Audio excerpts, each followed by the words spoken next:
identify as Black? No, it's a serious question because you might not identify.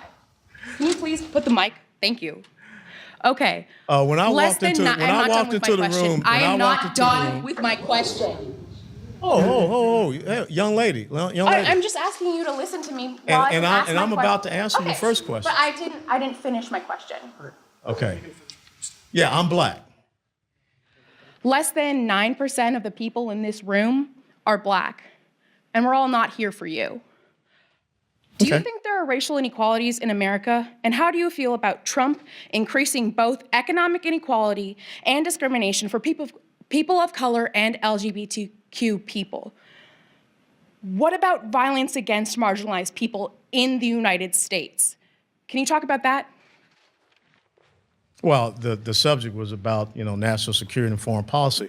But I will tell you that I think in the minority community and the Black community, I think they're pretty happy that unemployment isn't at an all-time low in the United States of America for Hispanic and Black communities, and that's the truth. As a matter of fact, overall unemployment is an all-time low. So if you want to break the pay gap or racial inequality gap, the most important thing is my parents taught me, who were Black, born and raised down South, was about equality of opportunity and not equality of outcomes. I would challenge you to read the book by a Black man by the name of Booker T. Washington called Up From Slavery, okay? That's fine, because W.E.B. Du Bois is much better at describing the racial inequalities in America that you are denying that happen now. And to say that, we are better and unemployment is down is dismissing the fact that a lot of LGBTQ people are in trouble right now because of your administration.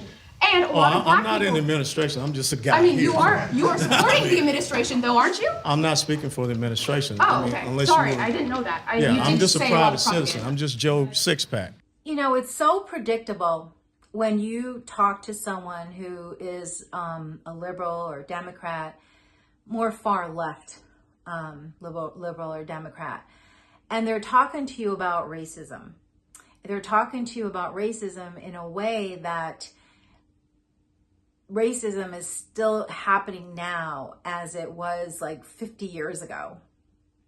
And they want you to believe it, right? So if you saw the way she asked her question the first time when she was up there, it's almost like our students are being taught to get emotional, be angry, be disrespectful, right? Because that's exactly what she was in the way she was asking the questions to him. But they want you just to believe that racism is huge and it's happening and it's the whites who are doing it, and it gets old. And whenever you bring up the fact, and he did, Alan said, well, why aren't we talking about all the crimes and that's happening in Chicago that's Black on Black?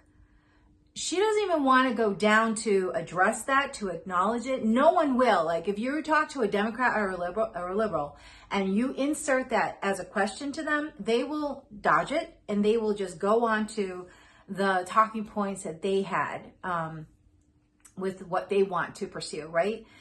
But no one wants to admit it. No one wants to address all the Black on Black crimes. And, you start to wonder, why is it so important for these people to push racism? I mean, the second time she went up there, somebody must have said something to her because she was a little bit more polite on how she was asking her questions.